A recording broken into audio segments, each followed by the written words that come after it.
I think we are live. We are live. Now, We are live. Six. We are live. I always ask what up? Silent What up? Assassin, What but she up? not here. She not here. We are live. Welcome to the All Even Podcast. My name is Barry Green Jr. You can catch me on Instagram and X at All Even Podcast. You can catch me as well on TikTok at All Even Media. You can listen to the show on Apple Podcasts, Spotify, iHeartRadio. I'm all over the place. Hit that YouTube button. Go to YouTube. Hit that subscribe, like, share, and comment. All that good stuff. Tell a friend to tell a friend. The page is growing. I'm in the studio here by myself. There's no Claw. There's no Jimmy. There's no Silent Assassin. And you see, I got my makeshift set up here. It ain't bad, but it ain't what I'm used to. Right? So they got me on the controls. I don't like this. All right. I don't like the fact that I got to be doing all the stuff. I can be able to just point to Silent Assassin, point to Jimmy, and things happen. I don't like this. And you know why? Because they both got the vid. They both at home with the vid. I don't know what the hell they was out there doing. I don't like it. So get better. I don't care what you got to do to get better, but just get here. All right. But Six is here in the building. What's up, my man? What's up? What's up? How you feeling tonight, man? You know, I'm here. We all right, man. Ready to step in. Yeah, you know what I'm saying? Like it's always good. Notice. So it's always good when you here, man. We got a lot of stuff to talk about, man. You know. Yeah, I see. The news cycle's been crazy. Week 4 the NFL just wrapped. Yeah, we got a lot going on, man. I'm not doing no NFL predictions this week though. Screw no, I don't do those anymore. But yeah, we got NFL to talk about. We got some basketball to talk about. We got my Mets to. I need to go on a little rant for them. Relevant news of the week. You know, the greatest segment on the planet, Dummy of the Week. We also have a little bit off pod stuff. I mean, like I was telling you before we went live, like I watched the new Monster on Netflix. So that shit, I gotta check that out, bruh. Like I ain't gonna lie to you, it's 8 episodes. I was locked in from last night, and you know what it is. I blame myself for not going to sleep because I didn't go to sleep until like 3 o'clock, and then my son woke me up at 4, and I was just like, all right, cool. Not even woke me up. I was already up watching this thing like a madman in the morning. But it's a dope, I guess, mini series or limited series. Ed Gein, what's it about again? What is it? Yeah, so it's about this guy named Ed Gein. Is out there. He was in Wisconsin, and all the horror stories that you see, Texas Chainsaw Massacre, Silence of the Lambs, Psycho. All of those are taken from one person, and that's Ed Gein. And like, remember how in Psycho the mother was all crazy, and you know he was kind of schizophrenic, and he played like that was him. That was all one guy. Now, yeah, exactly. Norman Bates came from him. You know what I'm saying? Texas Chainsaw Massacre came from him. Like Silence of the Lambs came from him. All of those things were him. And it's those wild. Are different parts of his life. That's crazy. Yeah. Like, dude, like when you watch it, you're gonna be like, first off, shouts to Charlie Hunnam, like my man Jax from Sons of Anarchy. He went in and did his thing. It was fire. It was fire. Like I would definitely, more than definitely, I'm gonna watch it again. Yeah, because I just love stuff like that. And people might call me a social bad. I don't care. I like stuff like that. I like those shows. I like how well done it was. So shouts to Charlie Hunnam. Shouts to everybody that was in there. That was a throwback. That was a throwback show. I'm like, so that sounds kind of crazy. That sounds like when you watch it, because I like again, I don't want to give too much away, but if you know about those movies that I just mentioned, it's up. Like the way it goes down in there, bro. You like, yo. Yeah, good movie. Lots to get into, man. Like, first off, let's just get into it, man. What the hell is going on with Mark Sanchez? What is happening? Like, I saw the report that said Mark Sanchez was stabbed. He's in critical condition. Then they upgraded that to him being in stable condition. So we like, oh my goodness, what the hell is going on? Like, this is Mark Sanchez we talking about.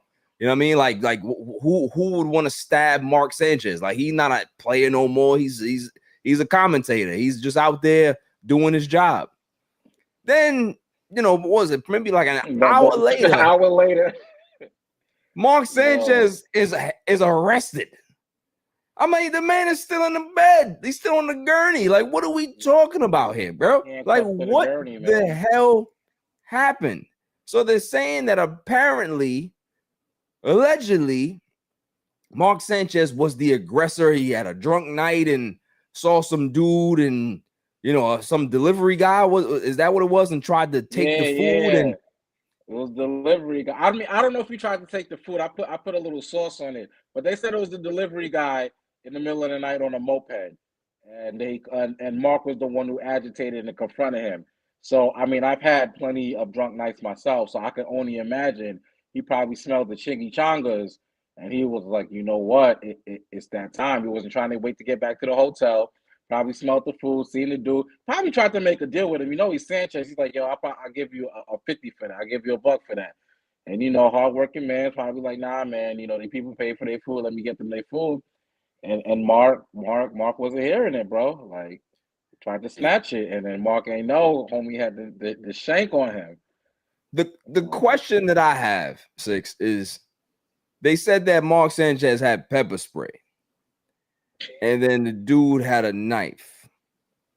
And I'm like, both of those things don't add up.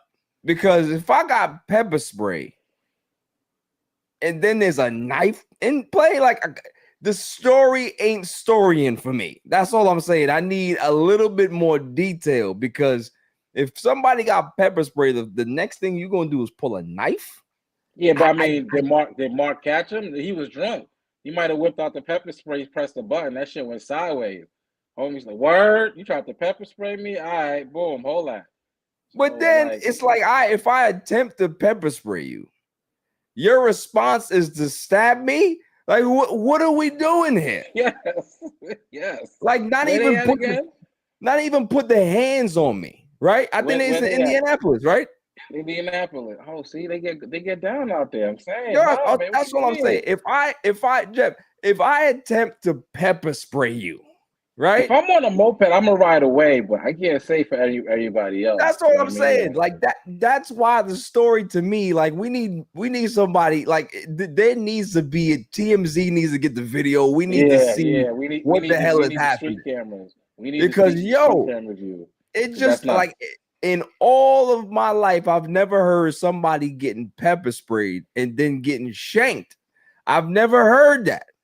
So I need more information, man. Nah, you gotta watch some YouTube videos. Some dudes that eat that. I be watching the taser videos in the police academy. Like, some dudes that just eat that and walk right through it. So you know what I mean. Shout out to India. I guess you got some gully guys out there. That's crazy. I mean, hopefully the best for the Mark, because that's really crazy. I mean, he has a really high level job. Like, he's out there, to do something important, and they not tolerating that BS no more on these TV stations. Like, this could be really, really bad for him as far as a job. I mean, that's another conversation that we can be able to have, is that what are the ramifications for his actual employment? Because if he is found liable to agitate this particular situation, and Fox is just like, okay, we don't necessarily need this type of PR on our TV, Mark could be cooked. Especially if there's a lawsuit coming. Imagine if homie tries to sue. Oh, you 100% know that a lawsuit's coming. That's what I'm saying. I stabbed you and I'm gonna sue. Stabbed you Mark, and now I'm gonna sue you, right? Bad night for Mark. That's nasty work, man. Yeah. I would make a joke, but I'm not gonna. Yeah, because we kind of early in the show. In regards to what he is and where Mark is from, his certain demographic of people, they do get crazy when they do get drunk. Shouts to Claw. I have a whole bunch of stories that I could tell you about Claw. Like, Claw knocked out this dude in the city many years ago for just arguing about the World Cup. Like they had an argument about the World Cup and Claude knocked him out. Clean is right on the pavement. I said, what is wrong with y'all? What is happening out here? These are the type of people that I roll with. I don't understand it. Yeah, I mean, soccer fans are crazy though, so I would expect I would expect nothing less, bro. But homeboy, the dude that Claude knocked out, he was very belligerent. You can tell that he was like drunk. So if Mark was like that, that's what I'm saying. Yeah. I'm saying he probably tied one off before he seen the food come in and just wasn't trying to wait. Because, I mean, what are you doing outside anyway where there's a food delivery guy on a moped rolling up to you? Right. And you Mark Sanchez. Like, exactly. Like, how you not in a 5-star hotel somewhere where you're like, yo, I'm a little saucy right now. Let me just go to my hotel room and order room service. Like, why are you on the street at the food truck? What are you doing? You got a job to do. Fox or CBS or NBC. I'm pretty sure it's in the budget. Yeah. You know what I mean, I don't know. So Mark is wild. I definitely look forward to hearing more details. Yeah, listen, not for nothing, man. It sound like a Mexican night. I'm just saying. Yeah. I'm just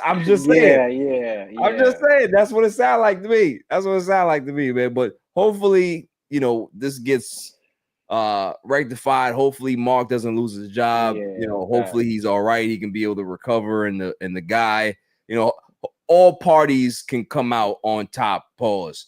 He got stabbed. Hopefully that's punishment enough, bro. Yeah, exactly. You know what I'm saying? So, just like you said, like he messed with the wrong dude that night. I should have got into this before, but did he get charged? News? I mean, we saw this coming. He beat most of the case. We saw. I think it's over. I mean, listen, it's hard to say. I think it's too much for what he did. For what he got for what he got charged for is what. Yeah, because what he got convicted of. Right. I think it's too much. It should be time served and him coming home. But at the end of the day, you did admit to mad criminal shit, bro. Like, you admitted to a lot of criminal shit to point away from the RICO, and you eventually didn't get hit with the RICO. But you might have to sit for a little longer. Like, this might be good for you. This might be this is the longest you've gone, probably in 30 years without any drugs or alcohol. And who knows even what he can get on the inside. I'm sure he can get it, he's Diddy. But hopefully, like, he's taking the time to reflect and be straight, and like, that shit might save your life. So, I mean, I think he'll be out by next summer, October the latest. He'll definitely be home for Christmas by next year. You won the case. They're gonna appeal. I don't know if they win the appeal, because the judge pretty much said, yeah, I'm over sentencing you because of all the other shit you told me. Now, in the appeal, they could say that that's not right, but as big as he is, as popular as he is, as much money as they put into the case, they're going to get some time out of him. So if that's all they can get. Yeah. Like, I can't see him doing the whole 50-something months. Like, because he's already got time served in regards to 12 months already or something like that. So I don't see him doing that. For me, my prediction is, and you had said it too, sometime next year. Like, I can see him probably doing it. Definitely. That's what that is. I'm thinking summer. He'll be home. He'll be able to do Christmas shopping next year. Right. Put it that way. And not for nothing, you can't let it leak that you have events and shit booked for the day that you get out. Like, I mean, you're still dealing with a judicial system and people. And yeah, I'm gonna hold you for a little bit longer. You can cancel those plans. Like, so. Yeah, that's a fair point. Fair point. Listen, we gotta get into brass tacks now. Damn that. Look, my man Mac Daddy Jones on Thursday. Look, I want apologies. I don't want to hear no. I have never rooted for the 49ers in my life. Okay, the only time that I even liked the 49ers was when Jerry Rice was there. I didn't like nobody else on the 49ers because he just looked cool in the uniform, right? But Mac Daddy Jones Michael McCorkle Jones has been on fire, and that's my guy. I don't care what nobody got to say. That is my guy. I didn't want to get rid of him. He was a subject of a bad, or not bad organization, but like a bad team within the organization. Bad everything. They decided to clear house and he had to go. But I was with McCorkle. I was mac and cheese, baby. That's my guy. Mac and cheese. So like, I'm happy to see him do good. I'm not ready to jump on the bandwagon just yet, even though I'm rooting for him. Just because, it takes a couple games for the defense to adjust to you, and let's see what you can do after. But what we've seen, what we've all said, being you and people who really love football time and time again, you got to give these quarterbacks time. You got to give him time. So him being able to be back and backing up, watching everything, this Kyle Shanahan offense is always electric anyway. He's always had the talent, I believe, because, he was a great pick coming out of college. It just didn't work out for the Patriots. But he didn't completely fall flat on his face. So I think, which is crazy because I also think the coach Shanahan had wanted to draft Mac Jones. So now he got him. So you're going to have to keep Brock because of that contract you gave him, but now it looks even worse, signing Brock to that big money. All right, now you got Mac Jones in the big building, and there might be some talk. There might be some talk for when Brock Purdy gets back. They might tell him to chill out, relax a little bit. Yeah, so that's the conversation. That's the conversation I want to have, Six, because I don't give a damn how much money you giving Brock Purdy. When you look at the numbers, Mac Jones has been more efficient than Brock Purdy. We already know that when Brock Purdy doesn't have his best weapons available, he does not play well. He's a below average quarterback, as are many average quarterbacks out there that do not have their weapons. They just don't look the same. We can't say that about Mac Jones. What he had on Thursday night was a scrap unit of guys on that team. He did have Chris McCaffrey. He had McCaffrey. We're not going to say the whole team was garbage, but we talking about Ayuk was out of there. There was no Kittle. There was no real big-time receiver out there. And he still made big plays, and he had a career night. So my thing is that you just laid it out. Kyle Shanahan has wanted Mac Jones since his draft day. Kyle Shanahan tried to go get Mac Jones earlier before he actually got cut from the Patriots, right? Before he got traded away. Like, this is I know. This makes it feel like Shanahan got his guy, right? Like, Purdy ended up just kind of being the last of the Mohicans with that quarterback carousel that they had. They had Sam Darnold, who really didn't get an opportunity really like that. They had Trey Lance, who flushed out, and then you had Brock Purdy there, right? So Brock Purdy ended up getting the job because he was a steady hand. He played very well. We're not going to hate on him like he didn't play up to the position he did. He did really well. He did exactly what he was supposed to do. But when it came to contract time, everybody was saying the same thing. 49ers will be silly to pay Brock Purdy this much money. Not saying pay him. You can pay him, but could you had not paid him on a shorter deal, a 2-year contract? You're going to give him what you gave him, and it's now like you're forced to have to start him just because of what you gave him. That now puts you in a situation because now you got Mac Jones, and it's just like, well, all right, Mac Jones is on a 2-year, $7 million contract. Who would I rather have if both guys can be able to run my offense the same way? And I probably can be able to do a little bit more with Mac just because he has the brain power that I want as a quarterback. Like, Brock Purdy's a smart guy, but Mac Jones he can process the plays a lot faster. Exactly. He's a guy that processes the game very, very quickly and can be able to get the ball out very, very quickly. So this is a lot more than a lot of people are talking about. Like, there's some people that are talking about it. It's a real battle. When does Purdy get back? He might be eligible to come back next week or maybe the week after. Yeah, so I need Mac Jones to do this for 4 weeks in a row at least before I can make any type of decision. If Well, we Brock got Purdy comes three. back next week, We got three. yeah, but we look at CJ Stroud. He killed for a whole year. They got game tape on him. He ain't never been the same since. So CJ Stroud, yeah. it's about if you can adjust to the adjustments, and it usually takes like 3 or 4 games for the defenses to really learn who you are, and then adjust to that, and then come at you, and then let's see if you're the real deal. We've seen about guys be flashing in the pan. That's why you need a good backup.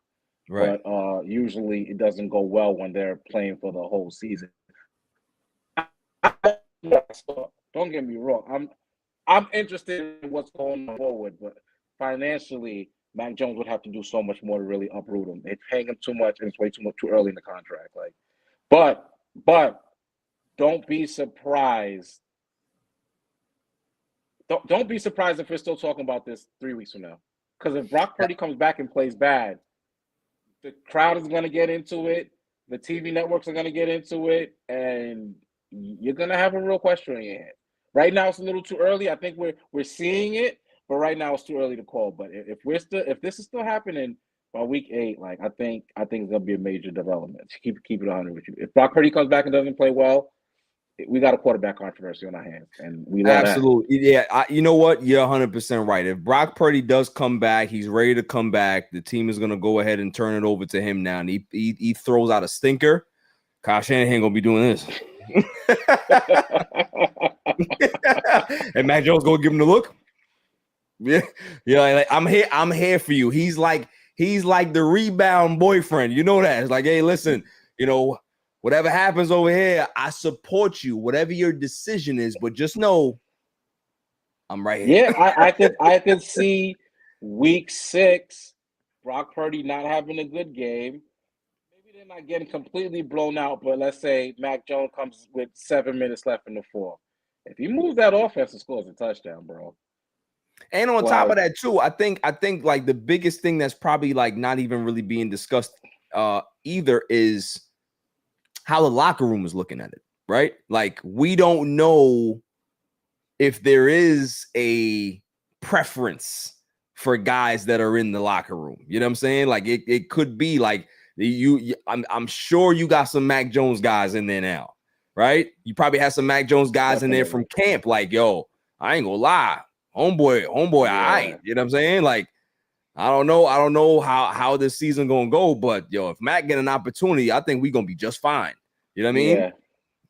So that's how it's gonna be. It's early, but it's too early to tell. But that's gonna be a real interesting story. It's the 49ers, so it's gonna get some coverage. So we'll see. Yeah, definitely. Let's keep it on the quarterbacks. Thoughts on Dillion Gabriel getting his first opportunity? I'm happy. I'm happy it's happening now. Because I don't think he's that great. I got to look at some preseason tape of him. Now it's still preseason. You don't want to judge a guy too much, but he definitely seemed like the game was too much for him. The O-line didn't seem to. I'm not gonna say didn't protect him particularly, but he didn't seem to really move around well behind them. He was a shorter quarterback. It's gonna be harder for him to see over those linemen. It's an overseas game. I don't know if he's really got his NFL steps in yet as far as home and away, travel and all. I think he's gonna have a rough start. He's probably our quarterback of the future, so you're gonna have to give him a longer leash. But I'm never ever wishing an injury on anyone. But his body type, he's very Kyler Murray-ish to me without the running and the scampering. Yeah, he's small.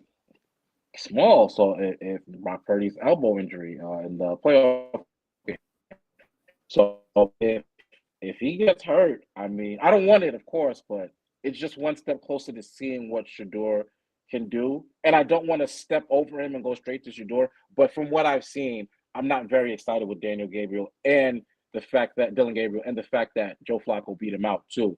Like you always want the veteran there to like kind of steady the ship, but where they drafted him, it is a little surprising that Joe Burrow started. If anybody was going to start their rookie quarterback, which I am kind of against, I'm a little surprised that Cleveland didn't do it. And it's very telling to me for them to draft 2 quarterbacks and have not either of them starting. Don't know how much confidence they have in Dillion. So, like I said, it's just one step closer to seeing Shedeur because I don't really believe. I agree. I think a lot of it has to do with they're starting Dillion Gabriel just by where they drafted him. Like, you know what I mean? Like, that's a coaching guy. That's the coach's guy right there.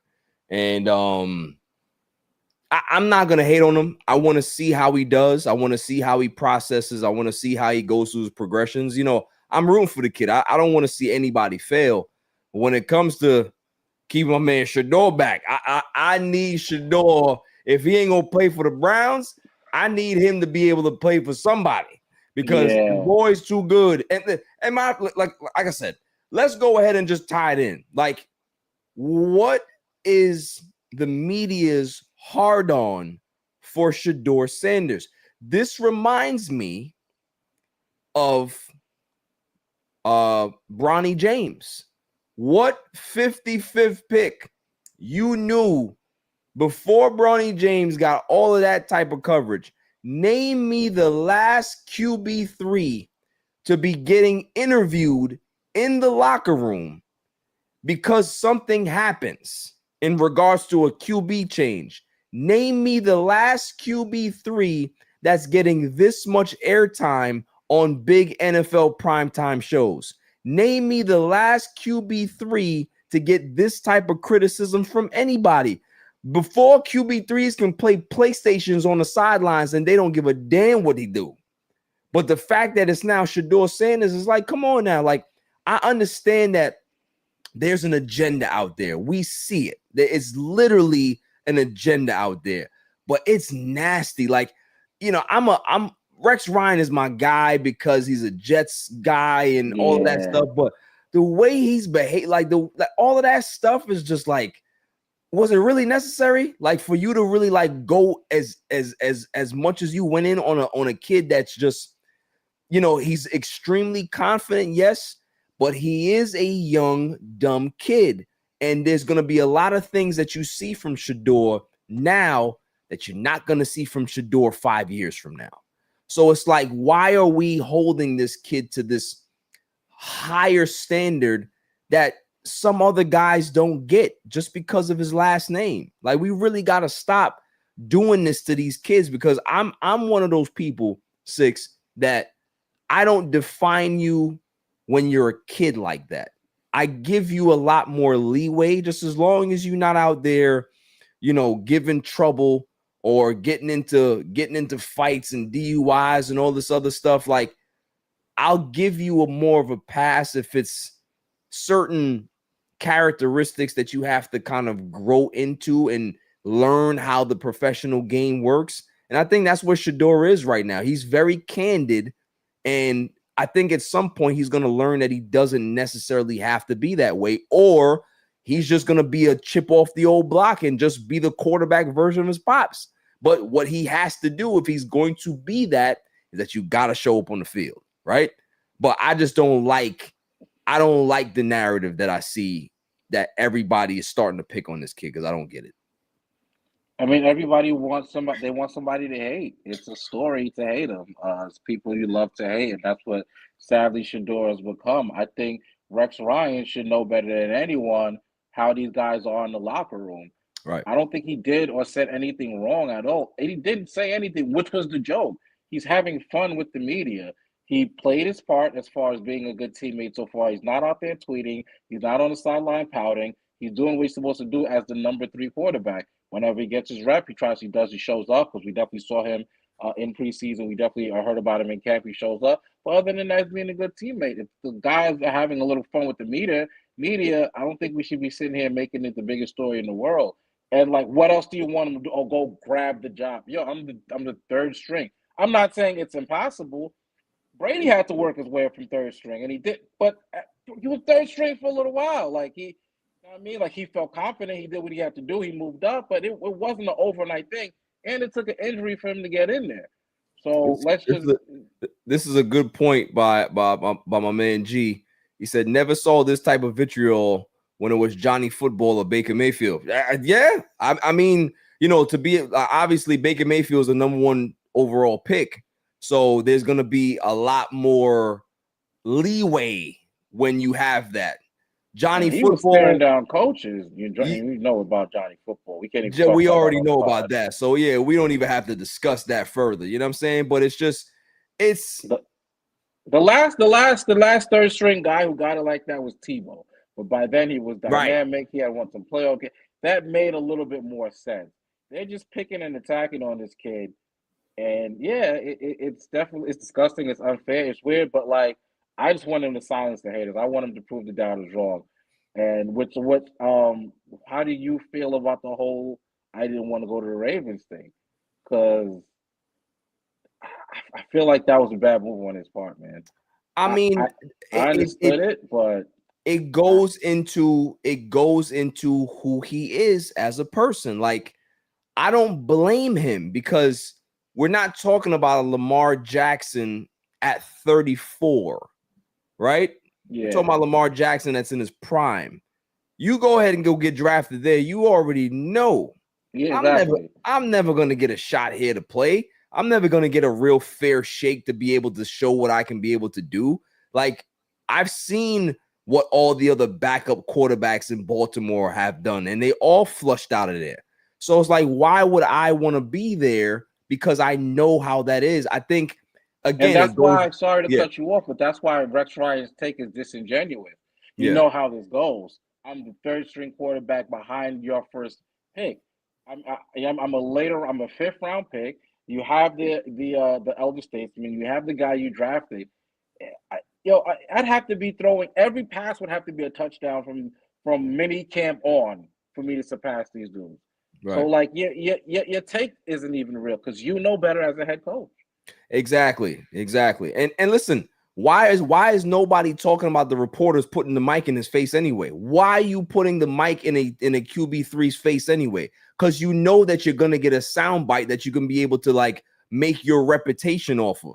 So it's what you want him to say. Right. Nah, screw that guy. It's not like y'all look. I mean, that's what y'all. Yeah, you coming to me for because they made a QB change and it's not me. What do you think I'm gonna say? Of course I'm gonna say yeah. Of course I think it should be me. Like I'm not the one to be able to come to and say, hey, listen, he's very confident in himself. Shouts to Dillion Gabriel. You're gonna get an opportunity, but you don't think that I can be able to do the job? Of course I think I can be able to do the job. Anybody is gonna think that. You know what I'm saying? Since when we don't like confidence? Don't we love Joe Burrow for that? Right. Don't we love Baker Mayfield for that? It's planting the flag. I mean, forever. I'm always gonna remember that when he planted the flag at Ohio State. Like, holy shit! Like that was a moment and even in football history. And right. Listen. I think the problem that a lot of these commentators have and all this other stuff is that they want him to be what they want him to be, and he's just too smart for that, right? Like he's ahead of the curve when you're talking about his brand. He already has this brand. He's not looking to build his brand. It's already there, and it's like he's like, yo, I know how good I am. I just need an opportunity, and if I don't get it here, then I'm gonna keep working to get it somewhere else. And I can't hate the kid for that. You know what I'm saying? I can't hate the kid for that. I would just preach patience for him. Yeah. I know it's hard, but I mean, I bring up Kirk Cousins a lot. He's looked like a great mediocre quarterback. Like he can do a lot with Kirk Cousins, but like he sat behind RG3. I mean, he did what he had to do, and when he got his chance, he showed, and he never looked back. That's all it is. Like when you get your opportunity, you gotta cash in. That's all it is. Like, when Brady got his opportunity, he never looked back. Never looked back. All because you know how good you are. When you get your opportunity, the Kurt Warners of the world, the Bradys of the world, those guys said, all right. Even the Justin Herberts, Tyrod Taylor steps in. It's my job now. So that's it. So it is what it is, man. Just lay off the kid. I'm talking about the ones that got the hue that don't look like us.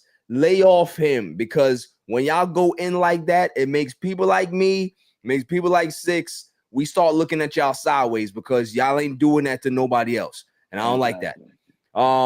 Moving on. Is AJ Brown getting kicked off the Eagles? What are we doing here? Like, trade him. You don't. I mean, listen. Football is a team sport. You're not getting the catches, but you still have a great role on the team. You're their number one receiver. You're part of the reason the offense works because you're the threat that they know you to be, and they're paying you for this. So, but with wide receivers, he's one of the greats. He's trying to get to the Hall of Fame. You need catches and yards to do that, and the offense just doesn't really support that right now. You know me. Once a player is disgruntled, if they've been good to the organization and they've done it right, trade them. But for AJ Brown, personally, this is never really my take. Shut up. You're winning. You're winning. I ain't gonna lie, yo. When he said he was like, yo, I thought winning the Super Bowl would make me feel good. Nah, I feel better when I'm over here getting 190 yards on a cornerback.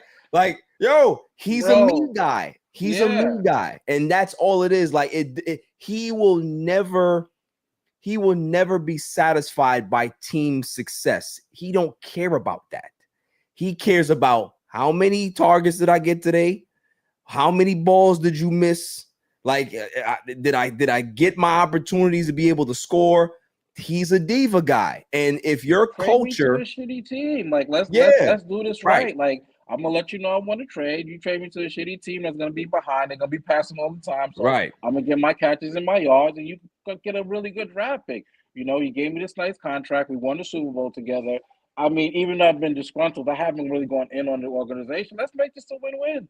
Let's make this a win-win. I would shut the hell up, but I think that they can, and both sides can win, like you're talking about, because look, you can get a haul for AJ Brown at this point. You know what I mean? Number one receiver, like bona fide top 10 receiver in the league. Like, this is a guy that you want on your team to be able to really stockpile some statistics. So yeah, I think I'm curious to see how the Eagles are going to go about this, if they're going to wait all the way up to the deadline to make a decision. But I think that if they can be able to find a suitor earlier than the deadline, pull the trigger. Pull the trigger. And season now, bro. Yeah. Like, if y'all win, and then you're still I'm sorry, brother. If y'all win and you're still acting like this, like this last season, we could have dealt with it. We gave you the money. We won the Super Bowl. We thought you chill out. I mean, it's the second season. You're still doing this. I think the best thing to do is for us to part ways.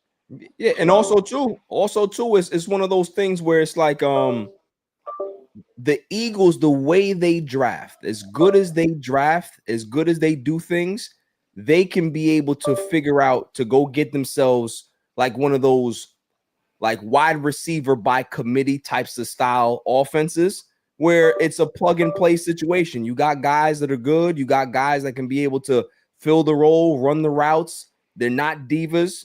Go that route. There's nothing wrong with doing that. You don't necessarily need a bona fide diva wide receiver on the Philadelphia Eagles. That's not the way they do things, and that's okay. You know what I'm saying? It's all about getting yards. Whoever is the hot hand, or however you guys get the W, get the W. That's what their motto is. They don't care about nothing else. You know what I'm saying?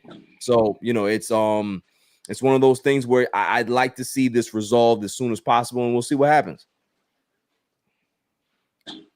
Let's see. Who else we got here? Good, bro? I'm good. I'm good here. Nah, you perfect. Good? Yeah, you perfect. Right. You are perfect. All right, we got Jets Watch. I don't know if Claw said that he wanted to get in on this. But let me see. Yo, man, y'all, you see, it's the love that I have for y'all that I even care about the Jets, because like it's the same every year with this team. But like I said last season, you got some good bones, good receiver, good running back. You got Aaron Glenn, who I like. Y'all are losing now, but I honestly know for a fact that there's going to be a lot more better coming in the future. Not for a fact, but I would hold out because you see what happened with Dan Campbell, 3-13-1 first year. Second year, no, I think it was less. I think it was less than that. I think it was 3-13, 3-13-1 with one draw. Okay. So second year, the first half of the year, not really doing good, but they exploded in the second half. I mean, the offense started coming together. Amon-Ra became that number one wide receiver that they were looking for. Homeboy, he's not on the team anymore, running wild. everybody going crazy at the running back doing scoring a touchdown. So like Aaron Glenn came from that. He helped build that. So I think like in the clip I sent you earlier, I think the Jets just need to be patient. I'm tired of them being trash, even though that's not my organization. I'm still a New Yorker. And I think sometimes they move way too quickly with things. I'm still not a fan of Josh Fields. He has got to Who? convince me a little bit more. Josh, Who? hey, I didn't say Josh Fields. Josh Who? Fields. Still not a fan. I'm still not a fan. But with the weapons that you have, with the way the offense has been moving, with his ability to run, if y'all gonna lose, at least lose competitively. Right. I'm not ready to throw the Jets away just yet. So here's the real Jets one. Look Nice, who it Claw. is. Look nice. who it is. It is Claw and it's Jets Watch. What's up, man? What's up, buddy? How you doing? I was just telling your story to Six about how you knocked out a drunk Mexican in the city. Allegedly. Yeah. I mean, these things happen I feel like sometimes. the statute of limitation is probably up on that now. Definitely, yeah, it's definitely up. It's definitely up. I mean, they might hit you with a freako though, so watch out. Yeah, I'm chilling. Never mind. But long story short, I hope you guys are doing well today. Better than the Jets. Shit's been brutal to watch. They've been beating themselves, beating up my hope and enthusiasm as well. And the memes are just getting worse. The memes are getting way worse. The biggest thing that I got a problem with, Claw, is that this is the first time that a team, well, this is the third time in the Jets' history that they've been 0-4, right? Mm-hmm. Lou Holtz back in, I think, 70-something. You had Adam Gase, and now you have Aaron Glenn. The 0-4 doesn't really bother me. It's the fact that we have had 0 turnovers in those 4 games. How is that even possible? Like you can accidentally walk into turnovers. So the fact that we can't even turn the ball over, you got Sauce Gardner that looks like teams are picking on him. They're literally picking on him to be able to go after because they know that he has a holding problem. They know that he can't cover without grabbing, and they're constantly going after him and attacking him. So my biggest thing is that Aaron Glenn may end up working out because of the long term. Like, we're not thinking about this year. I told Claw, I told every Jets fan, it ain't about this year. Like, you want them to be competitive. You want them to have games where they look like they're not quitting, but you really want them to lose. I want the Jets to lose every single game this season, because if you're going to keep the coaching staff in place, then now you can possibly go get your quarterback for the future and then build the right way. So I'm all right with that. But the problem that I'm having is that the defense just doesn't look great. Like the certain pieces on the defense just don't look great. And when you have that, and Aaron Glenn is supposed to be the culture guy, you know, I love what's my man name? Steve Wilks. I respect Steve Wilks a lot. But man, it's just, I don't know if we just got to give it a little bit more time, which is probably the right answer. You know, you're not gonna see gradual change until week 8 or something like that. But just going through the process, going through Justin Fields being the quarterback, who he didn't really play that bad last week.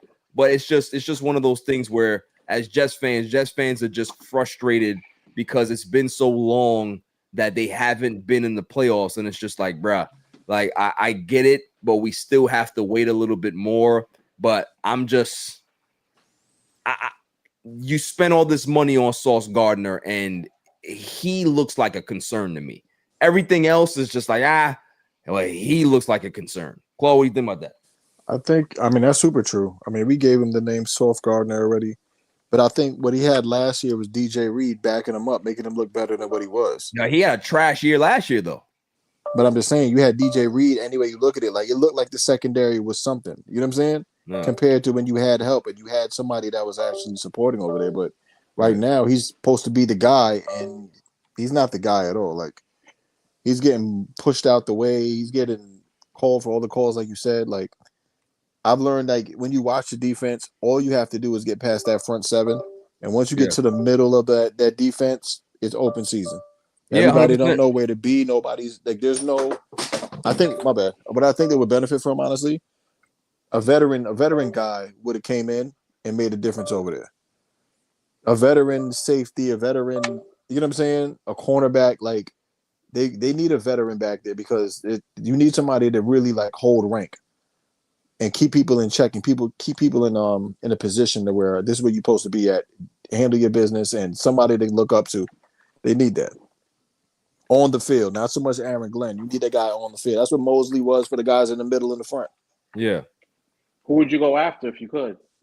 Shit, and that's the hard part because like the market is just what it is right now. Like those pieces aren't really just lingering around like they used to. You have to draft somebody.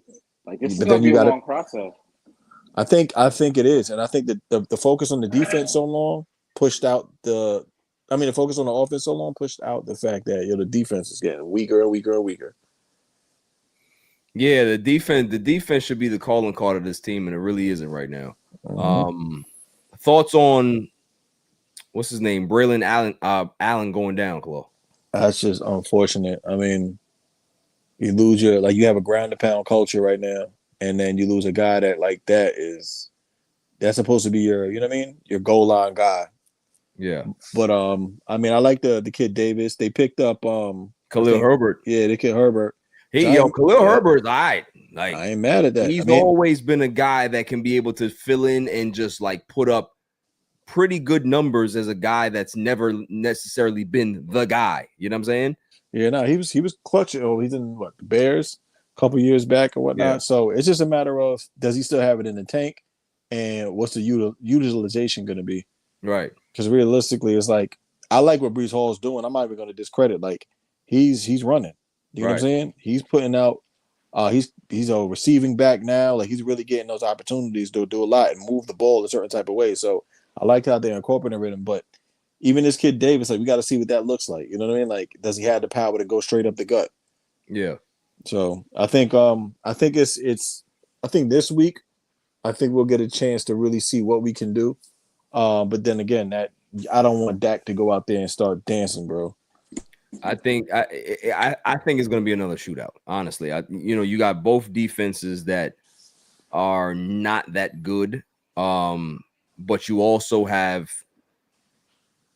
Dak who's playing at a phenomenal level right now. I'm not even going to lie to you. Like I've never really been a Dak guy, but he is playing his ass off right now. Always played like that. No, don't do that. I watched too many Cowboys games to say that he ain't been that. He ain't been that. This is seasonal Dak. The problem ain't been seasonal Dak. It's playoff Dak. Yeah. Playoff Dak. Yeah. So Claude, what do you think, man? You think the Jets going to upset the Cowboys this weekend? Tomorrow? I mean, the Cowboys can beat themselves too, but I don't know. I mean, you're praying. That means that you're praying on the defense to really show up and put Dak on his back, shut down the receivers. I mean, there's no CD, so that's one thing. But you still got the Turpin guy, and you still got Pickens and Pickens been wilding on him, bro. Pickens is waiting for this opportunity. Pickens is gonna pick on Sauce Gardner. I'm gonna tell you that right now. Waiting for this opportunity. So and then the run. I think they could stop the run. I think they can stop the run, but if they mix it up, it's going to be a hard battle. But then again, it depends. Let's see what we get from the offense. You know what I'm saying? Like right now, like Lazard has to step up. Like whoever the other wide receiver is, I don't even know who it is. You know what I'm saying? Like it's really just the tight end and Wilson getting all the touch. They need to send whoever the wide receiver to for the Jets tomorrow. They don't have a wide receiver to. They don't have it. Because Lazard he's pretty much a wide receiver coach on the field. That's it. He's the veteran guy that's just like, hey man, all right, do this. All right, thanks guys. But I mean, but using Breece and all that comes a long way. But I don't know. I think we take another L tomorrow, and I actually at this point, just blow it up. Listen, not even blow it up. You can't blow it up. Not blow it up. Listen, you want them to be competitive, Claude. You want them. Listen, you want to be out there and say, "Yo, we played well today." I'll take all the moral victories this season. Take them all. because as long as we can be able to be in that top 2, top 3 to get a damn quarterback, that's what I want. I don't care about wins. If I think that Aaron Glenn already got the okay and the green light to say, yo, we don't even care about how bad the team is this year. Just be able to just go through there, try to get your stuff in place, get your systems in place, see how guys are going to be able to develop in this, and just kind of play out the string. Play out the damn string, Jets. We ain't worried about nothing. You have the commentators, oh, we ain't never seen the Jets this bad. Oh, okay, yeah. We want them to be. We want them to be. Keep it rolling. Keep it rolling. That's why for me, like, I'm not critical. I'm not super critical of them because I know that this is not going to be the team that we see in the next 2 or 3 years. They're not going to have the same pieces. You're going to have the core guys. Maybe Quentin Williams is going to be there. Maybe Sauce will be there. Garrett Wilson's going to be there. We don't know if Breece Hall is going to be the guy. And then there's going to be another quarterback there that's going to be your franchise guy. So I don't necessarily care about what happens this season. Keep losing. Keep losing. Yeah, and lose close, lose competitive. Yeah, lose good. Show us the defense can improve over the course of the season. Right. Because that's what you're going to see anyway. Get blown up, you know what I mean? So yeah, by the time week 9 comes around, I think guys are going to really understand their schemes. They're going to really understand what they have to do. Steve Wilson is going to look better, and maybe Aaron Glenn is calling the defense by that time anyway too. So we never know. We'll see what happens. So I'm all right, man. Just keep losing as much as possible. Claw, are you going to stick around, or are you out of here for Jets Watch? I am passing through. I pray you brothers have a great night. Free Mark Sanchez. Hey, what are your thoughts on Mark Sanchez, man? Yo, bro, that's so random, bro. Like, what? I don't like. Such a nice guy. You know what I'm saying? I don't know, bro. I was telling Six that I think Mark Sanchez had a night like the guy that you knocked out all those years. Because he's Mexican. I didn't say that. Oh, you said I didn't say that. You said it though. I didn't say that. All right. Cool. I didn't say that. Well, I'm just saying that's what it looks like. I know how it listen, when you drink the Coronas, you got to find your beach. Yeah, it's something like or find yourself cuffed to the hospital bed. We're gonna see the TMZ video, but man, I'm hoping that he don't look crazy out there because his job may be on the line. But shouts to Mark Sanchez, man. You're still a Jet, and we don't care, man. You go out there, and if somebody wants. If they're not giving you food, you need to say, you know what the hell I am? Give me that damn bag. Give me that damn bag. You shouldn't have had no. You shouldn't have had no pepper spray on him. Should have known, man. I mean, come on. This is Sanchez. I mean, he's. But you know what it is though. I feel away because you got pepper spray on you. That means that Mark Sanchez ain't had no hands.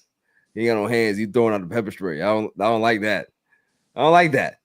You should have put hands on the dude. Don't throw no pepper spray like a Karen. Like, what are you doing, bro? And for him to pepper spray the guy, and the guy still stabbed him. Right. You feel like he fumbled the pepper spray. So yeah. It's just like like you probably came at him. You probably came at him straight away like this. That's not how you do it. You gotta have a certain strategy when you got the pepper spray on you, man.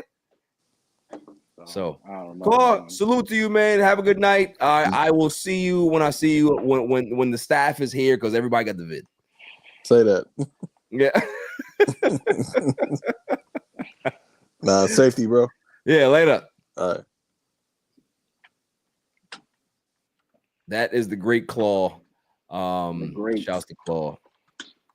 You know, it's amazing how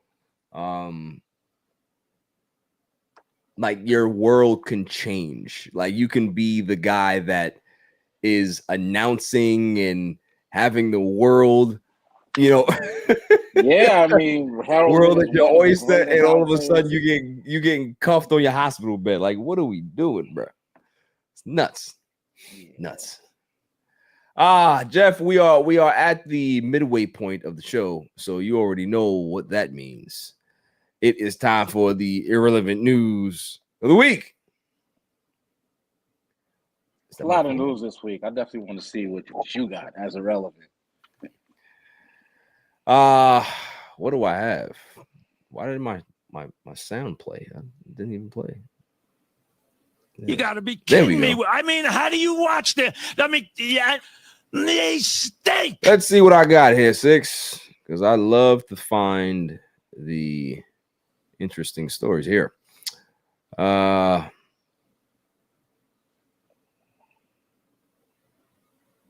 Interesting. Florida court rules that police cannot search vehicles solely because of the smell of marijuana.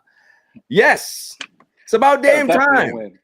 Yeah. It's about damn time. It's a win for the dudes that smoke bud, because at the end of the day, like, you don't have to necessarily be smoking at that time, but yo, the smell is in your car. Like, you know what I'm saying? Somebody could have been in there with it, and they not there no more. It's lingering, and it's just like, oh, I smell the night before. Now you gotta get to work. That don't necessarily mean that I'm doing something right now. Like, get the hell out of here. Exactly. Especially if you got cloth seats. They just hanging. No, listen, you got cloth seats, even the leather seats. You got leather seats. It stays in there. Stays in there. Especially if you got the cheap leather. Oh yeah. No. I got the good leather. You crack a window and leave it for half a day, you be all right. Right. See, you got the good leather. In the day. Yeah. Oh nah, man. It's like you was in the bag. That's what I'm saying, man. Like, it's like so. Florida got something right, because that open carry shit. Look, I ain't going back to Florida for a while. I'm not, because you ain't gonna have me at Disney World with dudes with hammers attached to them. Like, nah, I'm not doing that. I don't feel comfortable. I'm surprised a speed or a lethal weapon 4 hasn't happened in Disneyland with all the gun laws that they have down there. Like the fact that place is untouched, and I was there last summer. Right. The Disney World, it's in the middle of the hood. Disney World, that's in the middle of the hood, bro. Like, big facts. So that's big facts. Florida always. I mean, listen, Florida finally got one right. They always, because when you said Florida court, I thought it was like Florida man.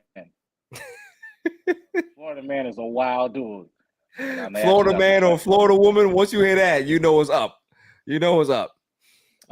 Quentin Tarantino's Kill Bill movies will be released in theaters as one complete movie on December 5th. That's fire. So it's going to be one. That I've never even thought about watching it like that. Yeah. That's kind of fire. Fire. I mean, we're gonna need like a half hour, 45-minute intermission. Because that's what, 5.5 hours of movie. Yeah, I'm down for it. But we're gonna need a little break in the middle. But nah, that's gonna be fire, bro. Like, I think I've only watched that movie once like that. You know, we don't have that kind of time. But for a classic like Kill Bill, we might have to run it back. Yeah, 100%. Wiggle 100%. your big toe. 100%. I definitely like that. Brittany Renner is seeking $35,000 per month in child support from NBA player PJ Washington. Yo, there is some real hate and vitriol on both sides of the fence, boy. That video that they had put out there a couple of months back, or was it a couple months? Maybe it was a month back or something like that. I'm not even gonna say both sides of the fence. My man kept it cool. Yeah. Cool. Here he said nothing in public, hasn't trashed her. He's still paying the money. The kid got $11K in the bank account, which is more than most grown men. So I don't even know what she might mess around and get a reduction. She said playing around too much. She said that the son deserves a lifestyle matching the father's wealth. She's getting right now $5,500 a month. And she doesn't believe that that's enough. And I'm just like, listen, JOB, get a job. I don't think she's gonna get the money she's looking for, and I don't think that video come out that. I don't think she get the money she's looking for. The judge already ruled it. He already was making money. Yeah, he has a new contract, but that shouldn't affect what he's paying for now. It looks like your house looks very nice. And if you're having financial problems, that's going you. You have a whole career. You're a TV personality. You get paid to do talking gigs, plethora of podcasts. You're an it girl. You're not just some lowly housewife just waiting on the check. Facts. You have your own life. You are a high profile earner. So let's cut the cap. Yeah. Yeah. Let's cut it out. So I don't think she's gonna get the money she's looking for. Absolutely not. You know what I'm saying? City And Field like I said, Casino. she's messing around. She might get a reduction. She's bugging. So go ahead. Yeah, she better chill out, because it all depends on the judge. And whoever judge she got, she better make sure that the judge ain't like, yo, listen, how much you was getting? Oh, okay. How much you making outside of this situation here? Oh, you got your own. All right, cool. Hey, you don't even need this then. You don't even need this then. So we can be able to cut that in half. You want that? Or you want to keep it 5? You want to keep the 5.5? Or you want me to cut it? I'll put it down to 2.7. You know what I mean? I'll put it down to 2.7. Let me know. Let me know. So yeah, like I don't try to get too greedy when that in itself, if you have your own bread and you're earning your own bread, and that is the bread that kid is gonna get for themselves, that kid is up if they're getting 5.5 bands a month. There's not adults that are making 5.5 bands a month, and they have like 5 kids. So what are we talking about here? Like this is the type of stuff on the video. Yeah, you arguing like, oh, he does this this is 3 weeks in a row that he's doing this when you picking him up. Oh, so I picked him up 3 weeks in a row. So clearly I'm in this kid's life. So like you don't know what else I'm doing for him when I got like you barking up the wrong tree. Right. Yeah, not because I'm sure he keeping receipts, so she better be careful. Moving on. City Field Casino approved by Community Advisory Board. So they went ahead and passed the first stage. Yeah, they got the first stage done. Now they got to go ahead and go to the state level review board, which I'm sure if it passed this stage, I'm sure it's going to get approved, and that's going to be lit. And it's renovations, right? They're not building a new casino. It's renovations to the existing casino. They're expanding it, right? Is that what it is? Is it a whole new casino? I think that they're building it. The Metropolitan Park Casino proposal was approved by Logan advising $8 billion. No, it's a new development, $8 billion development near City Field. Oh, fire! Because they're turning that entire area right there by City Field into luxury buildings. Know what that area is. Yeah, it's gonna be. Yeah, so they needed to. Yeah, you're not gonna be able to go over there. With your car, go get it fixed now. So I mean, oh yeah, that swap meet shit, that shit's over. That shit's over there. They gonna push that shit somewhere else. You can't go over there for that no more. Nope, not at all. Not at all. They were like, what you doing with this? Even if you got a jalopy and you driving through that area, they're gonna say, no, you can't come there. You can't come through here. You can't do this. You can't drive this particular car here. No. See my spot, man. They blessed y'all. When I was young boy, they took care of me back in the day, man. Well, listen, you make sure they always had a bumper. You make sure that whoever is still going there, you tell them, look, that ain't the place for you, baby. That's it. Yeah, that's it. This is an interesting, and I would love to get your take because you are a, bachelor out there. Study shows men find women who wear less makeup more attractive. Thoughts? Studies. We've been saying this for years. I mean, studies like, don't try to pretty it up, bro. All you gotta do is ask the dude in the corner. He's like, yeah, of course. But we like y'all natural. We like it less makeup. Of course, we like when you dress up and look nice, especially for occasions. Like it's dope, but nobody likes the cake face, especially with shout out to the other community out there, but especially with other people trying to overcompensate to look like a woman. Sometimes nowadays less is a little bit more. Like we want to see what we're working with, because at the end of the day, if it's real, that's what our kids gonna look like. So I agree. Don't hide it all. But I'm happy that study came out. Hopefully more women feel more comfortable coming out. Just a little light foundation, a little blush, a little something, and just being themselves. And most women don't even need all of that. You don't have to go crazy, bro. You don't have to go crazy. It's just one of those things where I think obviously women have their preferences. Sometimes they like the way they look with all the, but I remember back in the day, man, we in high school, I ain't gonna say no names, but man, walking through the hallway and getting ready for class, and you got the shorties coming through and they giving the kiss on the cheek and all that, and shorty came through and gave me the kiss on the cheek. I'm like, oh yeah, cool, I'll see you later, all that. I go ahead and look at my shirt, and remember we had white shirt uniform with the ties and the khaki. Yo, my whole shirt looked like Hulk Hogan. Like this shit was tan. I'm like, yo, what is happening here? I didn't do nothing crazy to deserve this. Like, why do you have that much level of makeup on your face to the fact that you look different? Like, that's like we don't want that. You know what I'm saying? Yeah, we don't need all of that. Yeah, for your birthday, if you want to do it for the girlies, that's fine. But nah, we don't need that. I'm glad my wife she don't do that. You know, she don't cake up her face like that because I refuse to let her go out there anyway like that. Like, oh, no, wash it off. She gonna hate us and be like, "Who you telling to wash it off?" I'm not getting into all of that. No, hon. I'm suggesting that you lighten it. That's all. Moving on. Molly Karam. The rumor is she felt that the $500K that she was getting offered by ESPN was not enough. And I'm just like, all right, enough.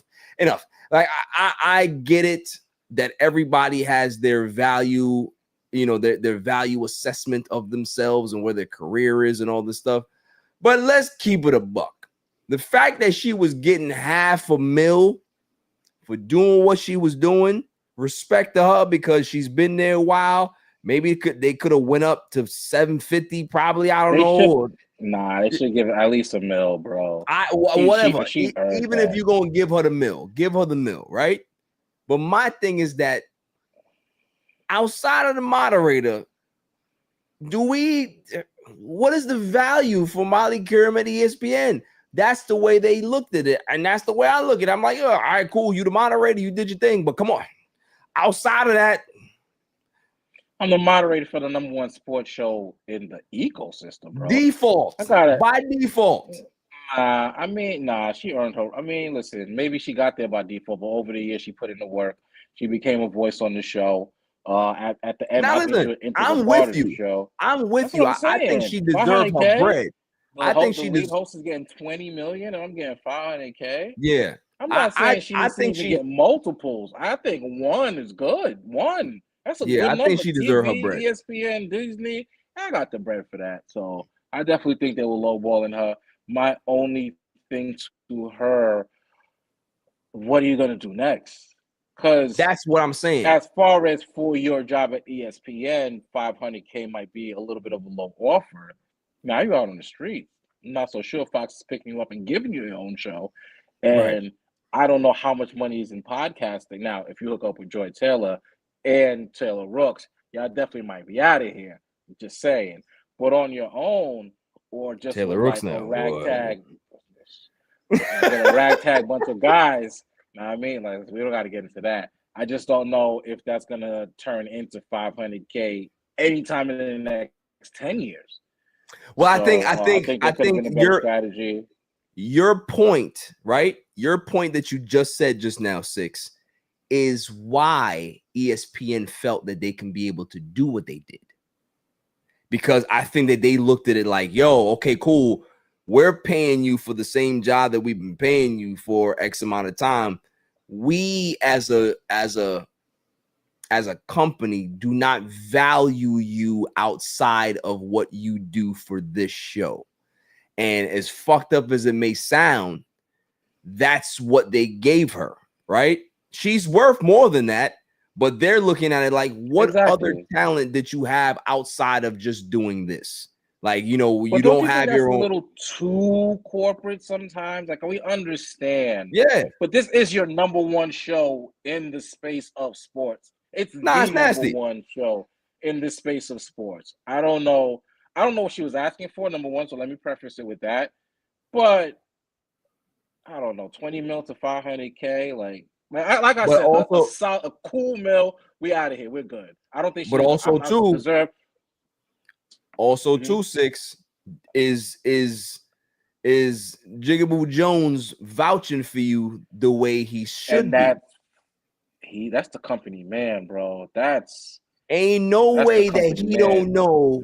Ain't no way that he doesn't know that negotiations are going on behind the scenes, and he can be able to go right into the office and say, listen, there's no way I'm trying to break this up right now, she needs to stay here. So whatever you have to do to be able to like meet her in the middle for what she wants, that's what I need for my show. And I can guarantee that he did not do that. And you know how we know he didn't do that? Because he did it for Perk. He did it for Kevin Perkins. They're trying to give him $500K, boosted it to $750. I was on Stephen A. Smith's hand that he got was $700,000 a year. It was from Stephen A.'s hand that he got that $700,000. Yeah. So you clearly have the leverage to talk to the bosses and say, this is good for the show. Let's open up the coffers a little, give him some bread. So the fact that you did it for Big Perk and you ain't do it for it's very telling. And that's just, that guy's a snake, bro. The guys, now it makes you go back and look at the Skip situation a little bit different now. Yeah. Because when it first happened, I was like, you know what, Stephen A. has a bunch of jobs at ESPN. The producer left and Skip was being loyal to the producer, so I can't blame Stephen A. But now, how do we not know if there was a push to get that guy out of here that's eventually going to get that guy out of here? Hey, like, everybody likes to kick Joe Buttons back in regards to saying that he don't know how to keep his cast together. Stephen A. Smith said, hold my beer a long time ago because the bodies are starting to pile up. And that's all I'm saying. The bodies are starting to pile up. And I don't know if Molly's ever going to come out and really like do because he didn't stand up for Kerry Champion. No. You know what I mean? You kind of sidelined you kind of was on the sideline with Shannon Sharp. Didn't even. Nah, he kicked Shannon Sharp. He kicked Shannon Sharp back in. He did. No, I'm saying, but as far as helping him stick around. Like, that's what I'm saying. Like he literally was just like, come on. Like you said, the bodies are starting to pile up. We see what happened with Max Kellerman. That could have been handled a bit of a better situation. And shit. Was that lady who like got into it with him like a year ago? Has she been on the show since? The WNBA chick? Was that her? Yeah, and even Monica McNutt. I think they were on the show like one or two more times, so it could be like, hey, look, I'm gonna make sure you're still on my show. Haven't seen him again. Like, you know what I mean? So right. When was the last time? What's his name? McAfee was on the show. Like, I know they worked together for other things, but when was the last time McAfee was on the show? Now, of course, he was there the day after they blew up at each other, save face. But has he been there since? So you got power, bro. Don't tell us you don't have power. You have power. Right. Don't flex it. Don't flex it when you want to, and then do the plausible deniability thing when it's really time for you to start really flexing it. Like I see right through son, and I don't even mention his name anymore. Up with the political stuff, and now I'm looking at you funny, bro. Now we're looking at you funny. So. Jigaboo Jones. Moving on. Did you see this story right here? And then this will be the last one. FAMU band announcer Joe Bullard under fire after his remarks about the Alabama State dance team. Did you see that? Yo, he went I saw it a day late. I was gonna send it to you. I knew you had been flooded already. Now, granted, like people are over here going crazy because obviously, like, you know, they're thicker women. You know what I'm saying? They're not fat to me, but they are thicker women. It's a rivalry situation. So I think that's why he did it, right? But obviously, in this day and age, in this society, you body shaming anybody. It doesn't matter what it is. If it's a rivalry, I respect it, bro. Yeah, they're gonna kick you back in. It was a good joke, well timed. Marching band of the week. Your wait is over. The wait is.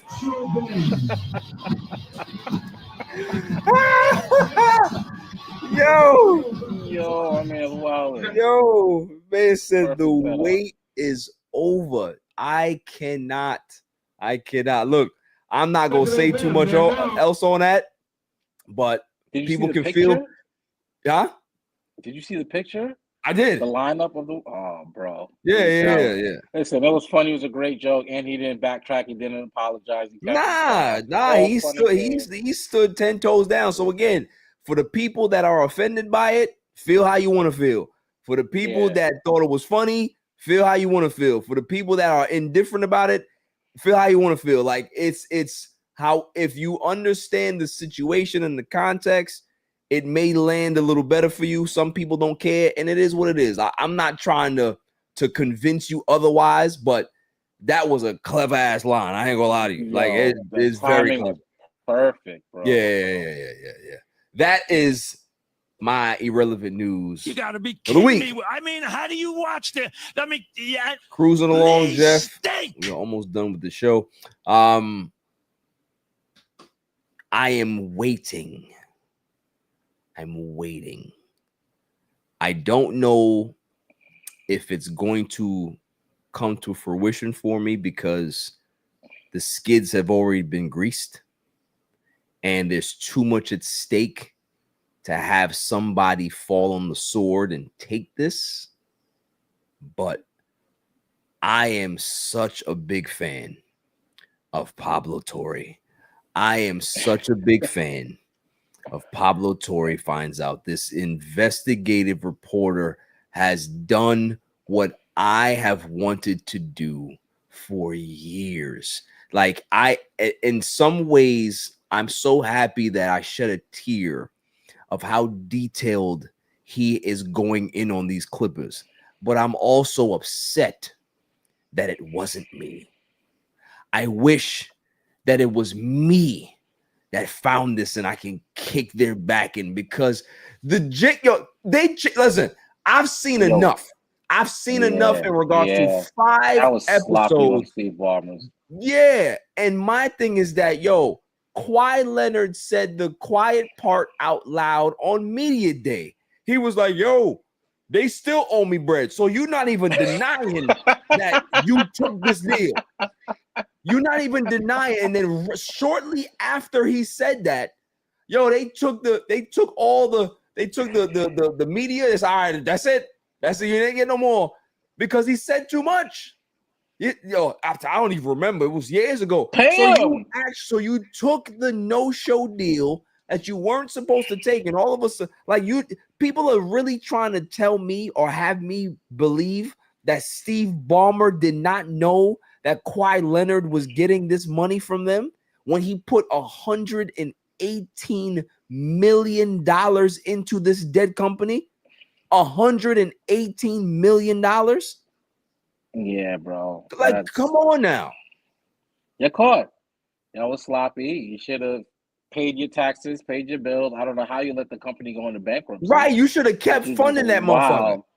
It is just wild. But I guess he has so much money and so many different business ventures. So I hope somebody got fired for that. But beyond fired and sued because you fucked me over. But you got to eat it, man. And it's gonna be a stain on the Clippers. I don't think the story's going away anytime soon. Oh no, I'm not here to blame Kawhi. I mean, what player isn't gonna take that? But god damn, y'all was sloppy. Y'all are bugging out. And Kawhi, bro, the man's paying you millions. He has the no-show deal on the table for you.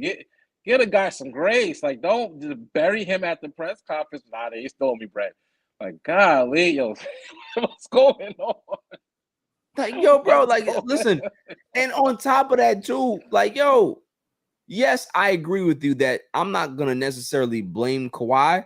I'm going to blame Uncle Dennis because the fact that you can put your nephew in that situation where he can be liable for stuff, your entire reputation. Book. Yeah, there's a tell-all book coming out. I hope I'm sure. Is just just not getting no bread and collecting all the info, and at the end of the career, it's nah, time for me to make my money. I'm writing this book because I need to know the inner workings. This guy's amazing. We can make a sitcom television sports show off of Uncle Dennis. Uncle Dennis may be the worst freeloader that has attached himself to a star in sports history. Or the best. Nah, he's the worst.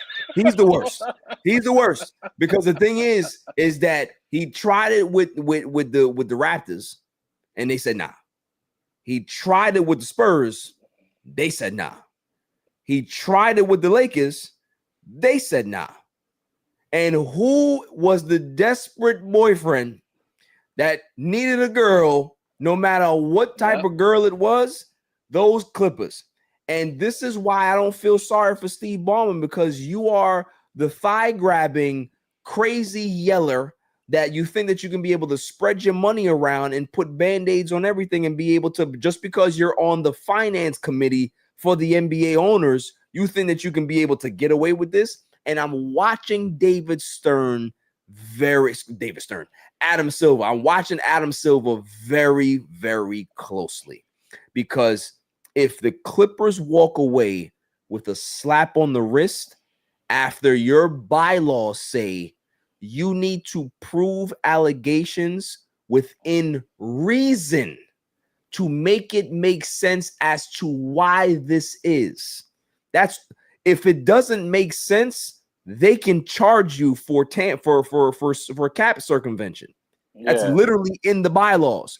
You need to be able to prove to me how this is not suspect.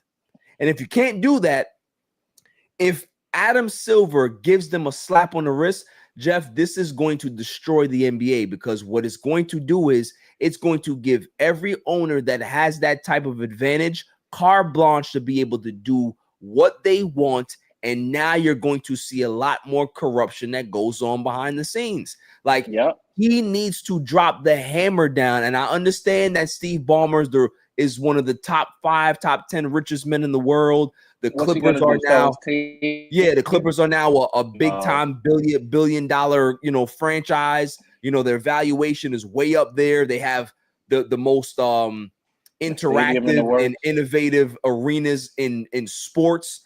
All of those things, that's fine.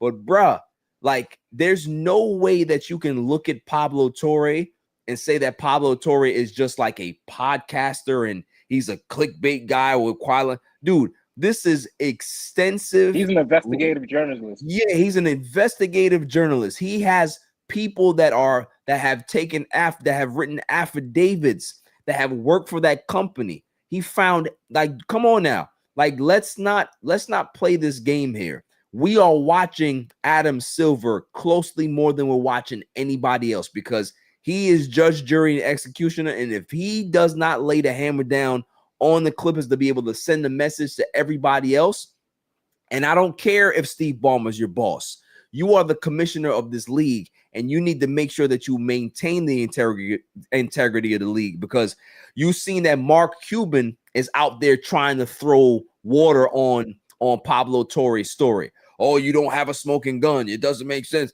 Okay, cool. We know what you're doing, bro. We know what you're doing. Like, we understand that you're literally trying to protect your man. You know what I mean? Like, you're trying to protect your man. Because you might not want people to investigate that Luka trade. Come on. And you know what I mean? Relax. Well, I mean, he wasn't behind that. He wasn't behind that. He wasn't behind that. Facts. But it's I don't know what you're doing. Yeah, I am watching it closely, and the fact that it's the Clippers 6, I am watching with bated breath. Yeah, gleeful. With bated breath, because if they go down, I am going to throw the biggest party down here. It's going to be an event. I'm serious. Like, I'm going to live stream it. There's going to be streamers. There's going to be people down here. We're going to be interviewing people on the spot. It's going to be an event down here. And that's all I'm going to talk about. I'm not talking about nothing else. It's going to be the Clippers demise party. That's what I'm going to call it. Clippers got clipped. That's what I want, because desperate teams. Let's make the t-shirts now. I'm telling you, I'm gonna start getting those printed. Clippers got clipped, because I hate desperate. And I've been telling people for years that the Clippers were fine where they are. You find exactly where your place is in society. Down in the basement with the space heaters and the dehumidifiers. You guys were just fine being down there. You want to go ahead and go get the rich guy, go marry the rich guy. Now you think that you're different. You think that you're you know what I'm saying? You go from being the streetwalker. Now you think that you something different. Like, no. You will always be who you are. Death, taxes, and the Clippers will always be trash. And that's exactly what they are. They're desperate. They tried to circumvent the cap, and they deserve to get caught, and they deserve to have the hammer burnt down on them. I don't give a damn what nobody tells me. It's just like the Ohtani thing. I think Ohtani is still guilty. And we know that he's never going to get charged because he's the face of the league. We understand that. But that don't mean that I can't feel that Ohtani did what he did, that he set his man up to take the fall and that's it. Because homeboy's still not in jail. That's all I'm saying. His man's still not in jail. Listen. They sweeping it under the rug. They just waiting. What would the harsh punishment look like to you, though? Well, I detailed it on several shows, but I'll tell you again. I think that the Clippers should get 5 years worth of draft picks taken away. 5 years?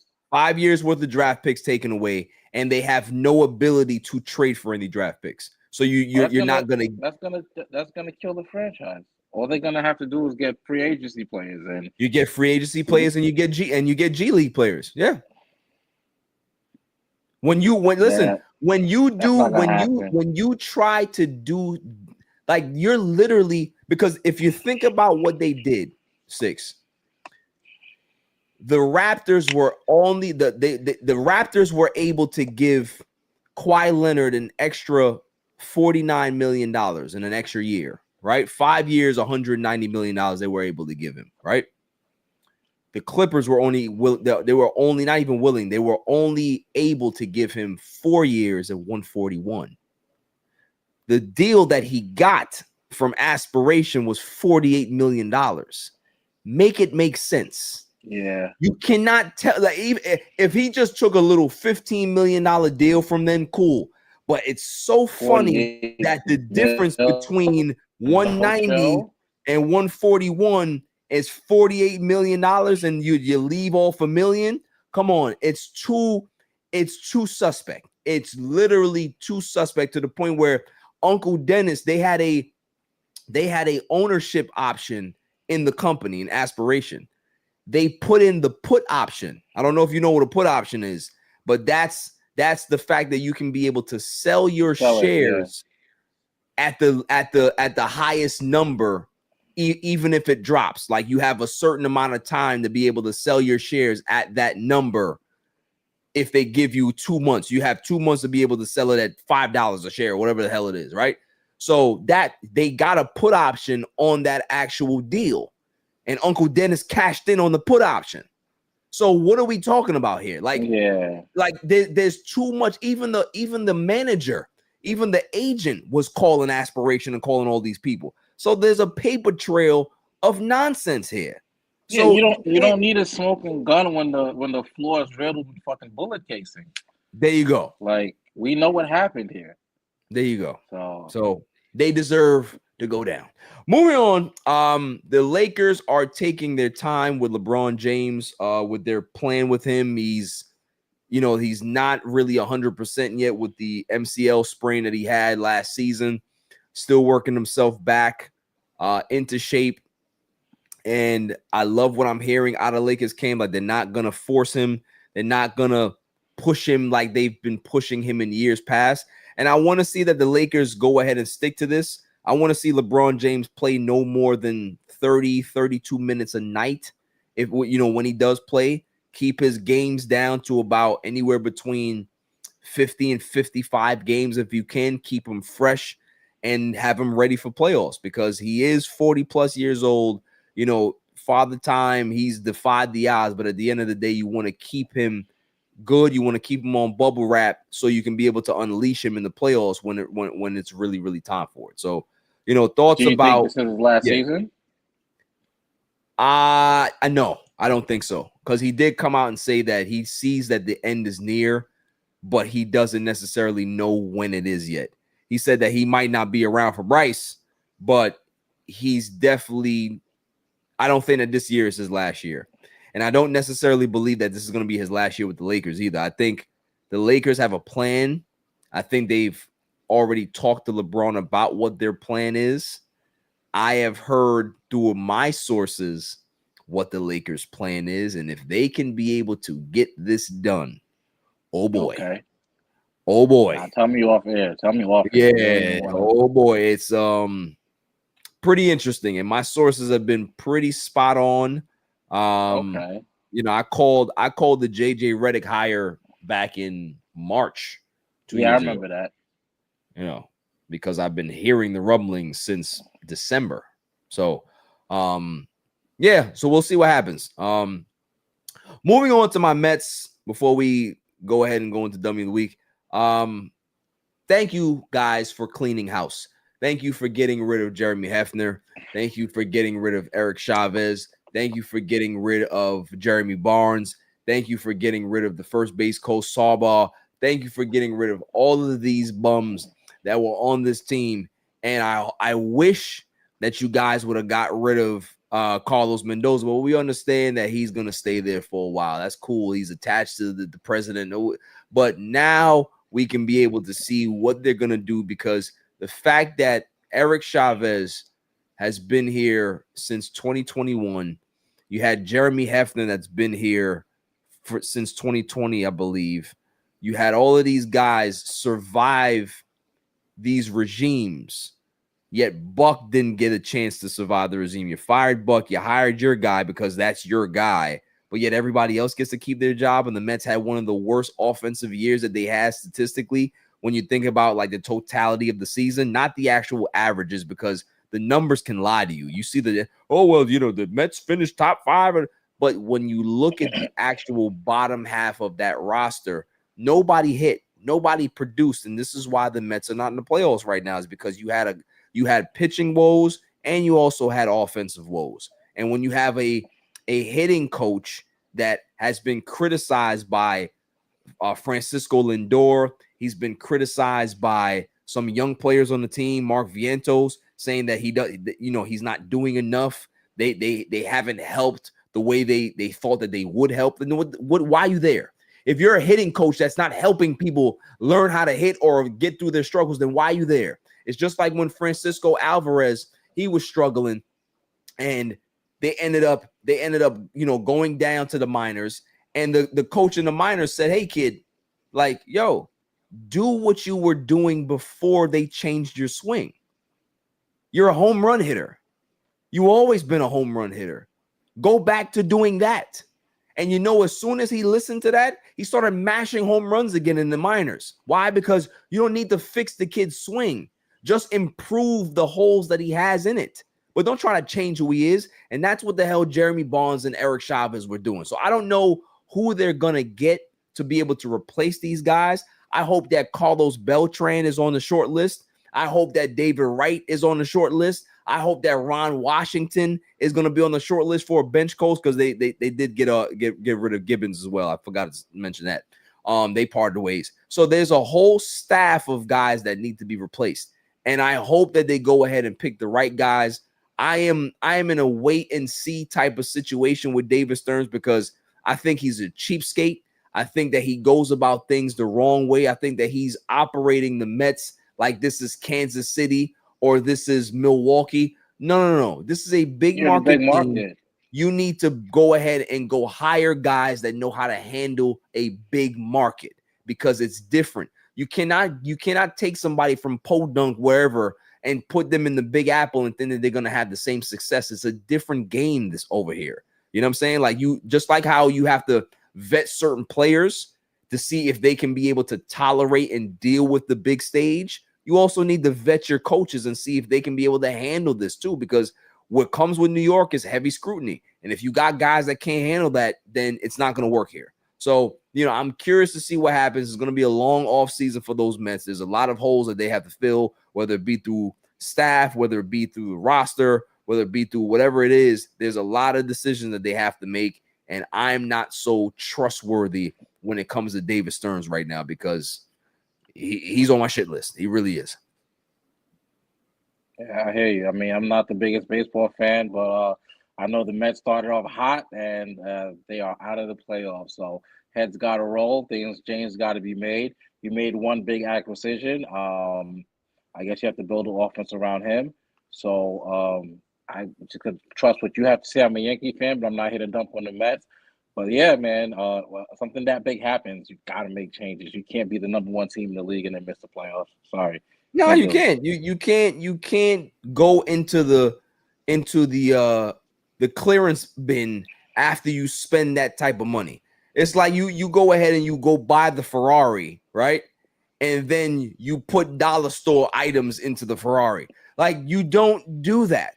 You make sure if you're gonna go ahead and make that type of purchase, then you need to keep it going. You need to make sure that you make aggressive trades to be able to offset that move, because when you bring in that type of dollars, when you bring in that type of expectation, you need to have a roster that matches that expectation. And you didn't have that. The roster was not constructed good. They were not a good team. They had some good fortunes to start the season, but them being 21 games over 500 was never them. Who they were over the last 3.5 months was the actual real team. And that's what I needed the people to realize, because I've been on this since June. I was just like, this team's trash. And I'm going to continue to talk about them like they're trash, because they are trash. They are trash. So that is it for those Mets. Oh, shouts to Albert Pujols for getting the job with the Angels. He's now the manager for the Anaheim Angels, or Los Angeles Angels of Anaheim, whatever the hell they call them. They're the other team in LA that nobody cares about. They're like the Clippers. They're the Clippers of baseball, and that's what it is. But shouts to him for getting an opportunity. I'm a big Albert Pujols guy. I love old school players.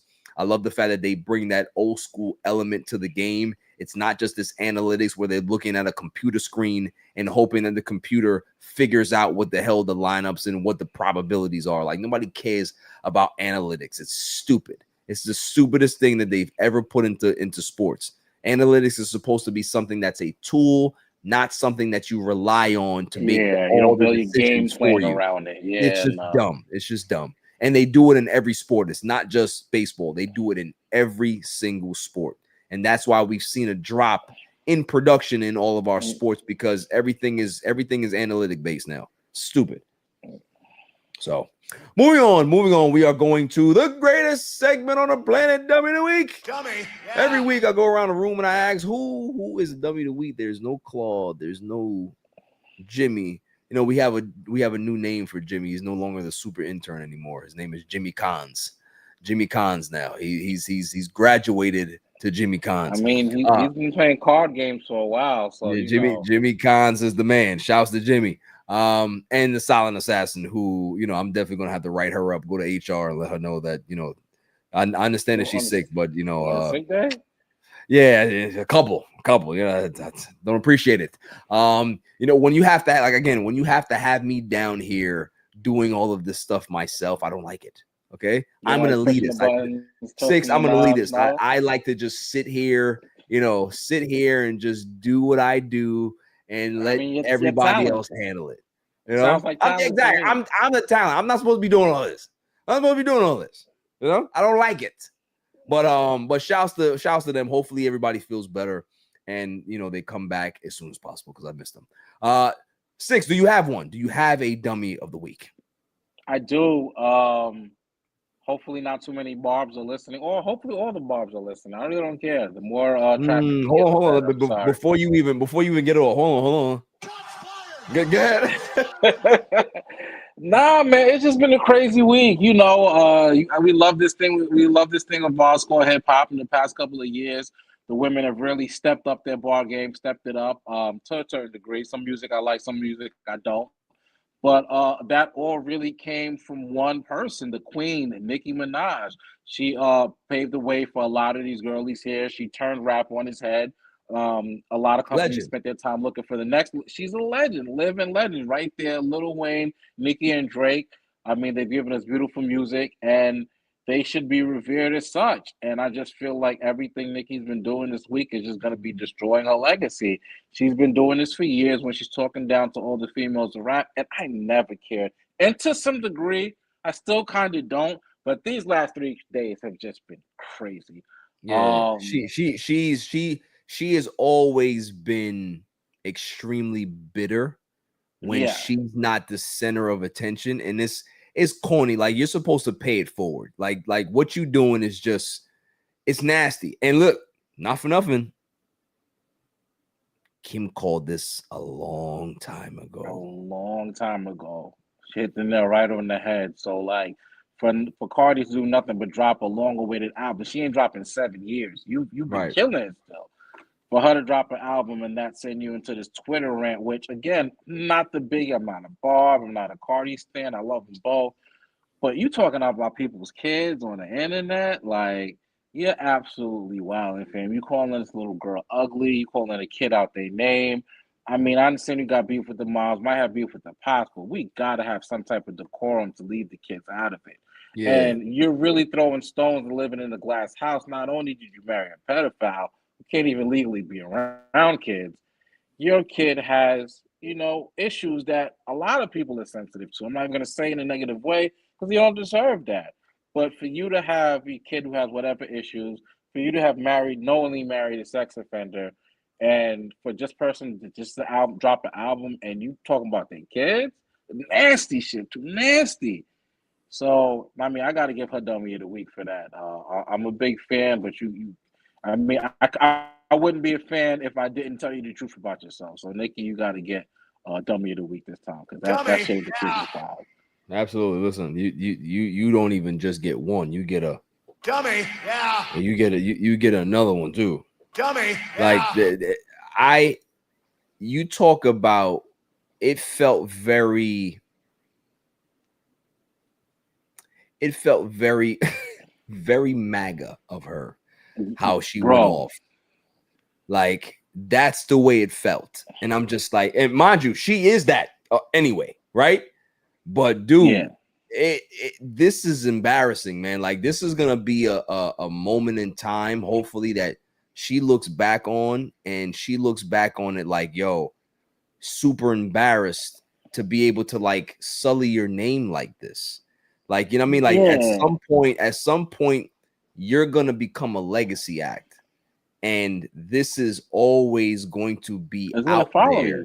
It's always gonna be out there. You are always going to have to apologize for this, and it's just like they never. If y'all going back and forth, it gets buried. Yeah. But if all the girl does is just do something and you just start tweeting off Matt, like, and that's the type of tweets you're letting off, it's gonna fall on you. This is not something people are gonna forget.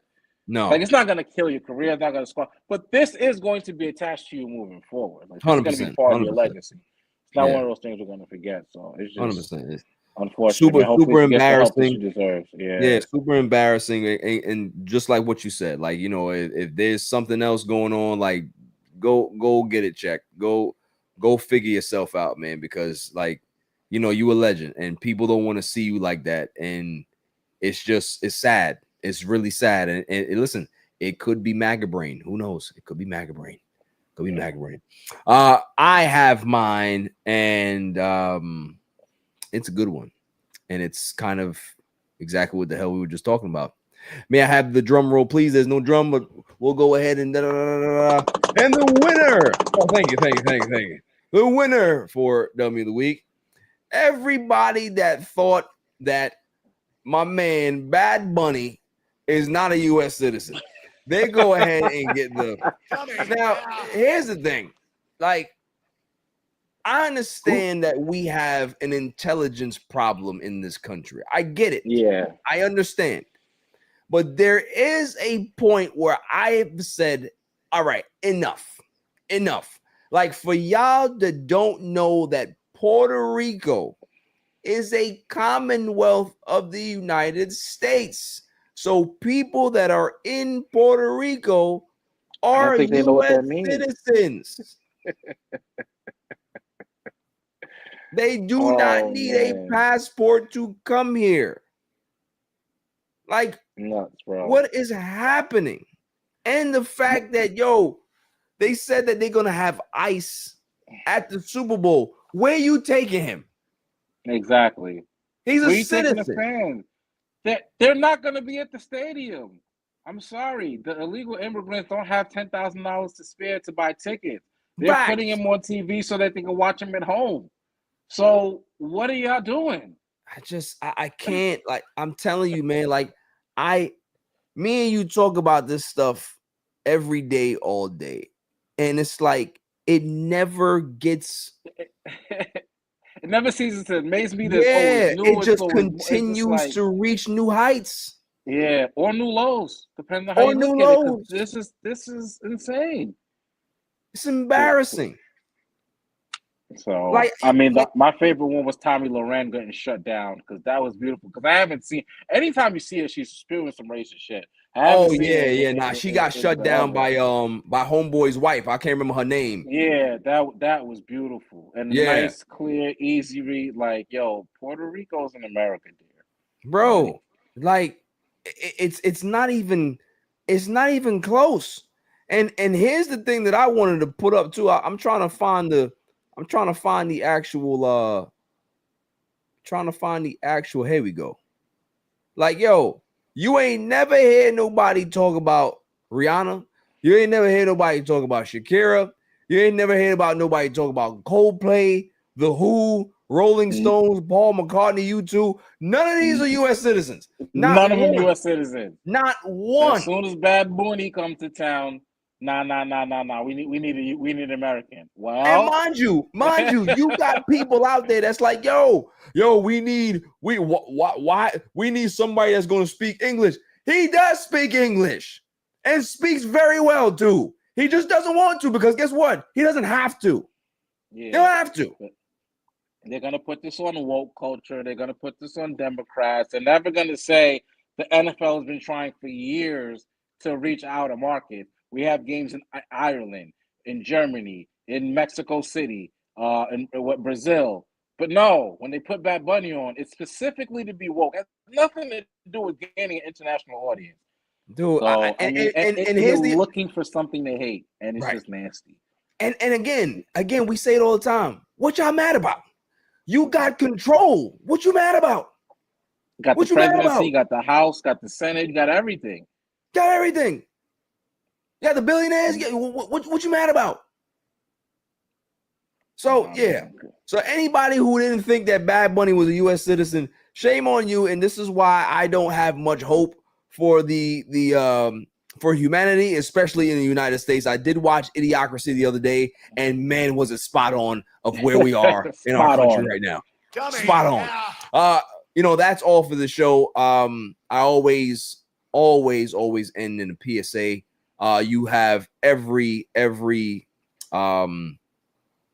it's an open invitation for you, Jeff, to be able to speak on this PSA with me.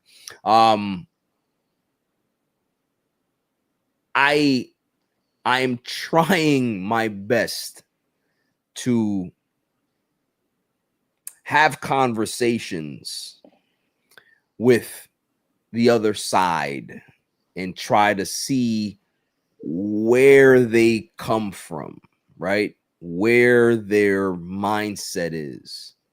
But my issue is that once you go ahead and tell me that you care about law and order, you care about getting the criminals out of this country, but yet you voted for the convicted felon that has many different things under his rap sheet before he became president, you are a hypocrite.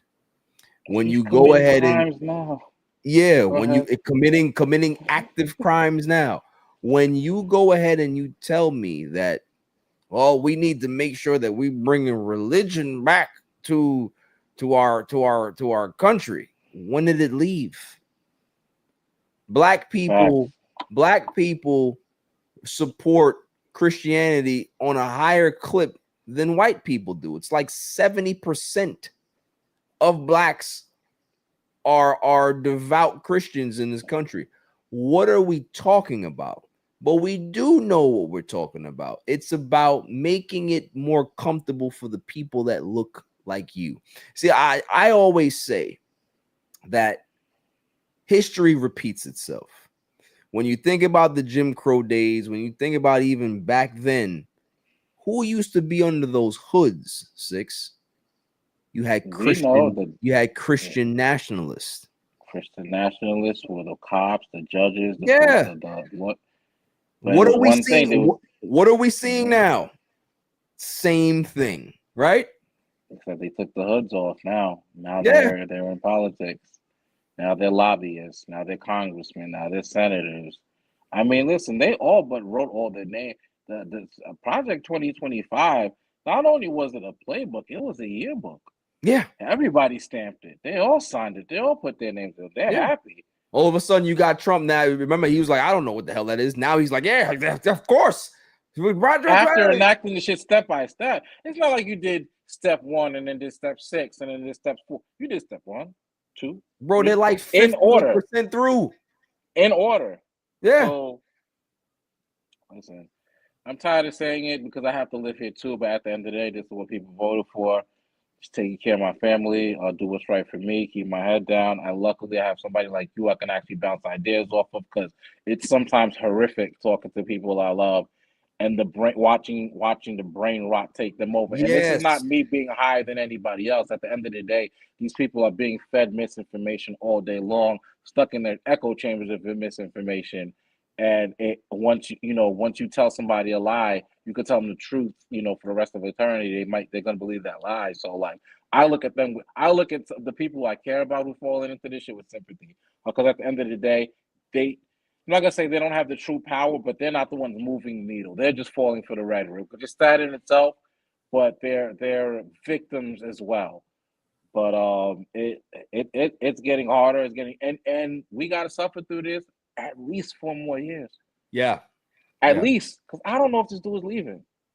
That's my whole thing, is that when you think about all the plays that are being put in right now, it's either he doesn't plan to leave, or the real monster that's behind the scenes, the bald head weirdo that's named Stephen Miller, has a lot more bullets in the chamber, and we probably are not seeing the big play, and that's the scary part. So, hope for the best, but at the end of the day, like, for me, miss me with all that I voted for the wrong guy shit. Like, everybody's walking it back, and I don't want to hear it. I don't want to hear it. Like, we watched, you sent me that video today about that dude that was like, yo, that card system is fire. Like, if you vote for this, then all the red programs you get to do. And all the blue programs you don't get. I was gonna bring it up, but I didn't want to drag out the pod. But so pretty much, I shared a video with you where it says everybody who has voted with the political affiliation. If you're a Republican, you get a red card. If you're a Democrat, you get a blue card. And we just go to our various businesses, we walk our lives, and then when it comes time, we show our card for who I voted for. Right. And the red people get everything that the red people want. They can go to places where the immigrants didn't touch their food, didn't pick their food. They have white people cooking in the back, and they can go to those restaurants where it's all them, what they want.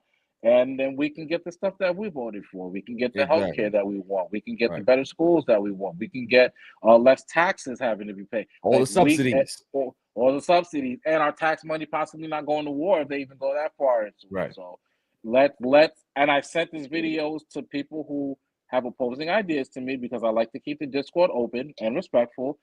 And we trade comments, memes, videos all day back and forth. But you guess what? I haven't heard from them all day. Was on silence. This. Right. Because deep down inside, they know. Yeah, that's what I'm saying, is that you want to go ahead and go push this flag out there and tell us that this is that, but you're eating off of what we fight for everybody. But yet you have one side that only cares about one side. You have another side that cares about everybody. So it's like you are purposely doing this for whatever reason. And listen, shouts to my community as well. Shouts to our black community. Like, I understand that there's a lot of people that want to start their own businesses and stuff like that and look at themselves as bosses and stuff. But yo, they don't give a fuck about y'all. Yep. They don't. When they're talking about business, they're not thinking about you. It's not you. So if you're gonna go ahead and go to the ballot box and thinking that all of those particular, bullet points that they're talking about business has to do with you, it's not. It's not. So again, miss me with that shit. I'm on that side of make sure you stick to that. Stick to that, man. Keep over there and stick to that. Yep. So that's the PSA. 6, is always a pleasure having you on the show, man. Hopefully I could be able to get you in studio at some point. But if I do any of these lives going forward, If you're around, man, I'll always have you on because you are my main Damie, like Pootie Tang would say. Yes, sir, man. And I love doing the show. I love interacting with you. He keeps me on my toes and keeps me knowledgeable. And these sports, man. Just said this bros talking about sports, bro. So Facts. I'm always gonna be here for you, man. Yes, sir. Yes, sir.